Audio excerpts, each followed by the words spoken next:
கரெக்டாக சொல்லணும்னா நான் என் யூடியூப் சேனலை ஸ்டார்ட் பண்ணி க்ளோஸ் டு 2 இயர்ஸ் ஆக போகுது. ஆனால் என் சேனலுக்கான ரீச் சூப்பராக இருக்கா அப்படின்னா இல்லை. அதுக்கு ரீசன் என்னென்னா, நான் பண்ண 3 மிஸ்டேக். இந்த 3 மிஸ்டேக்னால என்னோட சேனலோட க்ரோத்தாக இருக்கட்டும், இல்லை என் வீடியோஸோட ரீச்சாக இருக்கட்டும், எல்லாமே பயங்கரமாக ஸ்டாப் ஆச்சு. அது என்ன 3 விஷயம், அதை நீங்களுமே பண்ணாமல் இருந்தால் எப்படி உங்கள் சேனலை க்ரோ பண்ணலாம் அப்படின்றத நான் சொல்கிறேன். சேனலை எப்படி க்ரோ பண்ணணும் அப்படின்றதுக்கு யூடியூப்பில் நிறைய வீடியோஸ் இருக்குது. ஆனால் நமக்கு என்னென்னலாம் பண்ணாமல் இருந்தால் சேனல் க்ரோ ஆகும் அப்படின்றதுக்கு பெருசாக வீடியோஸ் இல்லை. நான் என்னோட ஓன் எக்ஸ்பீரியன்ஸில் நான் பண்ண தப்புலேருந்து கற்றுக்கிட்ட இந்த 3 விஷயத்தை நான் உங்களுக்கு சொல்கிறேன். இதை நீங்கள் மறக்காமல் நீங்களும் பண்ணுங்கள். கண்டிப்பாக உங்களோட சேனல் ஃப்யூச்சரில் க்ரோ ஆகும். வாங்க வீடியோக்குள்ளே போகலாம்.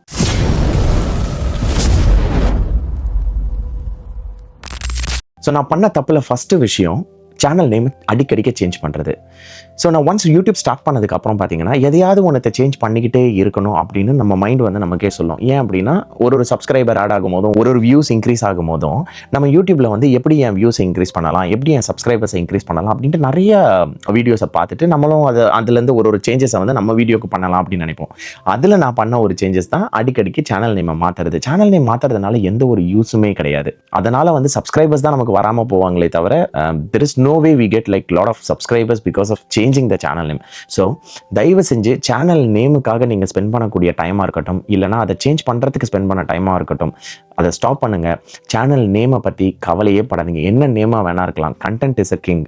ஸோ உங்கள் கண்டென்ட்டில் கான்சென்ட்ரேட் பண்ணி உங்கள் யூடியூபை எப்படி க்ரோ பண்ணுறது அப்படின்றத பற்றி யோசிங்க. ரெண்டாவது நான் பண்ண மிஸ்டேக் என்ன அப்படின்னா, இன்ஸ்டாகிராமில் இருந்த என்னோட ஒரு பழைய வீடியோவை எடுத்து அதை நான் யூடியூப்பில் போஸ்ட் பண்ணுறது. ஸோ இன்ஸ்டாகிராமோட நேம் அந்த வீடியோவில் இருக்கும் போது யூடியூப் வந்து அதை ரெக்கக்னைஸ் பண்ணிவிட்டு அதோட ரீச்சை வந்து கம்ப்ளீட்டாக ஸ்டாப் பண்ணிடும். அது மட்டும் இல்லாமல் ஆல்ரெடி நான் யூடியூப்லேயே அப்லோட் பண்ண ஒரு சில ஷார்ட்ஸை வந்து அகெயின் நான் வந்து அப்லோட் பண்ணது எந்த ஒரு சேஞ்சஸுமே பண்ணாமல். ஸோ இதை பண்ணும்போது என்ன ஆகும்னா, டூப்ளிகேட் கண்டென்ட் அப்படின்ட்டு யூடியூப் வந்து அந்த வீடியோவை ரெக்கக்னைஸ் பண்ணி அல்காரிதம் வந்து அதோட ரீச்சை வந்து ஸ்டாப் பண்ணுறதுக்கு நிறைய வாய்ப்புகள் இருக்குது. ஸோ அப்படியே நீங்கள் வந்து உங்களோட வீடியோவை வந்து நீங்கள் ரீபோஸ்ட் பண்ணணும் அப்படின்னா, அந்த வீடியோவில் ஏதாவது ஒரு எடிட்டிங்கோ, பேக்ரவுண்டோ, இல்லை பேக்ரவுண்ட் மியூசிக்கோ எதையாவது ஒன்றத்தை சேஞ்ச் பண்ணி ப்ளஸ் டைட்டில் அண்ட் டிஸ்கிரிப்ஷன்ஸை வந்து சேஞ்ச் பண்ணி நீங்கள் வந்து அப்லோட் பண்ணுங்கள். அப்போ வந்து யூடியூப் அகெயின் வியூவர்ஸ் கிட்ட கொண்டு போகிறதுக்கு நிறைய வாய்ப்பு இருக்குது. ஸோ நான் பண்ண மிஸ்டேக்லேயே ரொம்ப பெரிய மிஸ்டேக் என்ன அப்படின்னா, இந்த 3வது மிஸ்டேக் தான். Irregular uploading. இர்ரெகுலராக நான் வீடியோ வந்து அப்லோட் பண்ணுவேன்.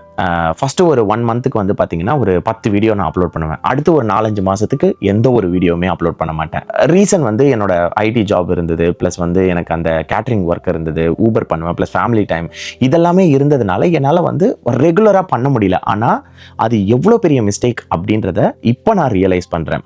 யூடியூப்பை பொறுத்த வரைக்கும் நீங்கள் வந்து 7 நாளைக்கு 7 வீடியோ போடணும்னு எந்த ஒரு ரெக்குயர்மெண்ட்டுமே கிடையாது. நீங்கள் வாரத்துக்கு ஒரு வீடியோ போட்டாலும் அதை எவ்ரி வீக் அதே டைமில் கன்சிஸ்டண்ட்டாக போஸ்ட் பண்ணுங்கள். நீங்கள் அப்படி பண்ணும்போது என்ன ஆகும்னா, யூடியூப் அல்காரிதம் வந்து இந்த டைமில் நீங்கள் போஸ்ட் பண்ணுறீங்க, இந்த டேயில் போஸ்ட் பண்ணுறீங்க அப்படின்றத உங்கள் வியூவர்ஸ்க்கு புஷ் பண்ணும். ப்ளஸ் உங்கள் வீடியோவை எந்த ரீஜனில், எந்த கண்ட்ரியில் இருக்க வியூவர்ஸ் வந்து பார்க்குறாங்க அப்படின்ற டேட்டாவையுமே எடுத்து அது நீங்கள் நெக்ஸ்ட் டைம் வீடியோ அப்லோட் பண்ணும்போது அந்த செட் ஆஃப் வியூவர்ஸ்க்கு அகைன் அதை புஷ் பண்ணும். ஸோ நீங்கள் ஒரு வீடியோ போட்டாலும் அதை அதே டைமில் அதே டேயில் போஸ்ட் பண்ணுங்கள். ஃபஸ்ட்டு 3 மந்த்ஸ்க்கு வீக்லி 1 வீடியோனே டார்கெட் பண்ணுங்கள். அந்த 3 மந்த்ஸுக்கு கரெக்டாக நீங்கள் எவ்ரி வீக் ஒரு வீடியோ போட்டுட்டீங்க அப்படின்னா 3 மந்த்ஸ்க்கு மேலே வீக்லி 2 வீடியோஸ் அப்படின்ற மாதிரி கூட நீங்கள் இன்க்ரீஸ் பண்ணிக்கலாம். ஃபஸ்ட்டே வந்து நிறைய வீடியோஸை தான் போடணும் அப்படின்ட்டு பிளான் பண்ணிங்கன்னா உங்களால் அந்த ஒரு வீடியோ கூட வீக்லி போட முடியாத மாதிரி ஆகிடும். இப்போ நான் சொன்ன இந்த 3 விஷயமுமே எப்படி என்னோட யூடியூப் க்ரோத்தையோ இல்லை என்னோட வீடியோவோட வியூஸையோ ஸ்டாப் பண்ணுச்சு அப்படின்றத பற்றி தான்.